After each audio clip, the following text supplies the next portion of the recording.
Question de M. Jean Urbaniak à M. le ministre du Travail et des Affaires sociales sur les dérogations accordées en matière de durée et d'aménagement du travail. La parole est à M. Jean Urbaniak. Merci, Monsieur le Président. Madame le ministre, il y a actuellement beaucoup de réflexions qui sont conduites dans les problèmes de modalités de mise en œuvre d'une réduction négociée du temps de travail, et certaines initiatives qui ont été prises récemment conduisent à des résultats qui sont tout à fait encourageants. Je pense par exemple à la signature par les organisations patronales et les confédérations syndicales de l'accord cadre sur l'emploi du 31 octobre dernier. Madame la ministre, les pouvoirs publics ont, à cette occasion, laissé aux partenaires sociaux définir par la négociation les modalités d'engagement au niveau des branches professionnelles des améliorations susceptibles d'être apportées dans le domaine de la réduction de la durée du travail. Cependant, si, bien évidemment, on peut se réjouir que les représentants du patronat et des syndicats s'accordent autour d'une intention négociée, il s'avère important que les dispositions envisagées tiennent compte des aménagements du temps de travail qui ont d'ores et déjà été fixés par la réglementation. C'est ainsi que, dès l'ordonnance du 16 janvier 1982, de nouvelles formes d'aménagement du temps de travail ont entendu permettre une adaptation de l'organisation du travail aux variations de l'activité de l'entreprise. En effet, celle-ci a prévu que la durée du travail dans les entreprises entrant dans le champ d'application de l'article L212.1 du Code du travail ne pourrait être supérieure, en moyenne, sur une année, à 35 heures par semaine travaillée.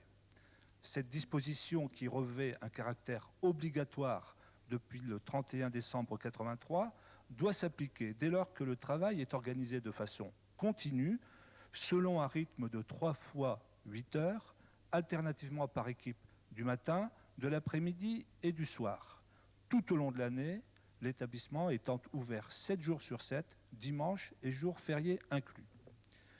Les études menées par l'Institut national de recherche et de sécurité démontrent en effet que le travail posté et le travail de nuit, en bouleversant les rythmes biologiques des salariés, font apparaître des troubles physiques et psychologiques, mais sont surtout à l'origine d'un vieillissement prématuré, donc d'une mortalité précoce, dans la mesure où 15 ans de travail posté correspondent, selon ces études, à 20 ans de vieillissement.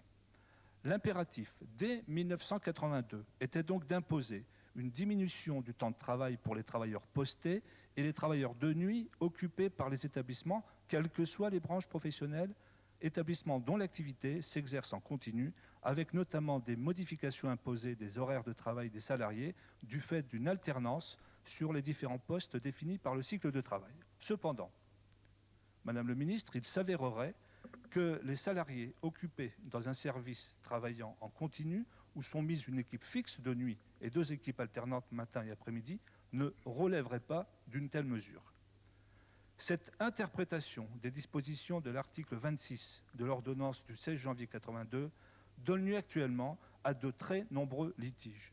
Les entreprises tentent en effet de se soustraire à l'application du dispositif précité en modifiant les contrats de travail pour faire disparaître l'alternance sur les différents postes au profit d'une équipe de nuit qui serait fixe et de 2 équipes alternantes du matin et de l'après-midi. D'autres établissements refusent d'appliquer les 35 heures en arguant que l'équipe de nuit est souvent d'une part plus réduite et d'autre part qu'elle réalise un travail moins intense que les 2 équipes du jour.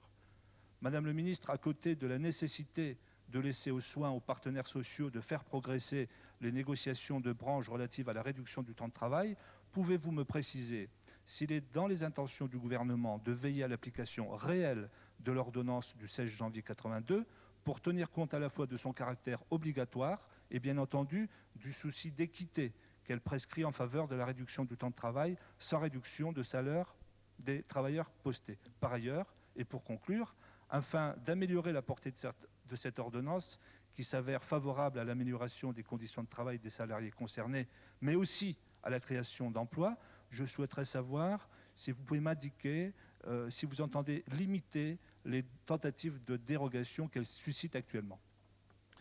La parole est à Madame le ministre délégué pour l'Emploi. Merci, Monsieur le Président. Monsieur le député, tout d'abord, je vous prie de bien vouloir excuser l'absence de Monsieur Barrot, qui est actuellement retenu. Et je vais répondre précisément à la question que vous avez posée, mais je tiens à rappeler au nom de Jacques Barrot et en mon nom aussi l'intérêt que nous portons aux réflexions sur l'aménagement du temps de travail.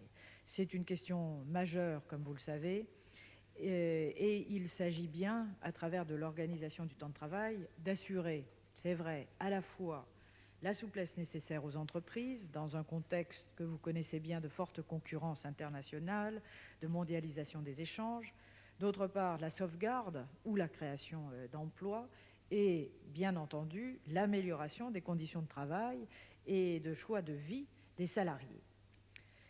Il nous apparaît que c'est par la négociation collective que le meilleur équilibre entre ces différents aspects peut se réaliser. C'est la raison pour laquelle nous nous sommes profondément réjouis de l'accord auquel sont parvenus les partenaires sociaux le 31 octobre 1995, vous le rappeliez tout à l'heure, et du calendrier des négociations de branche qui a été fixé. Et vous le savez également, les services du ministère vont suivre de très près l'avancée de ces travaux, d'autant que dans le cadre du sommet social du 21 décembre dernier, les partenaires sociaux ont convenu de la nécessité d'accélérer leurs négociations sur ce sujet. Dans ce contexte, nous sommes extrêmement attachés à ce que les dispositifs existants, qui ont pour objectif de limiter la pénibilité du travail que vous évoquiez et de réduire sa durée, soient effectivement respectés. C'est le cas des dispositions concernant les salariés travaillant en équipes successives dans le cadre d'une organisation du travail en continu dont la durée du travail ne doit en effet pas être supérieure à 35 heures en moyenne par semaine travaillée. Le choix du nombre d'équipes en place est ici déterminant.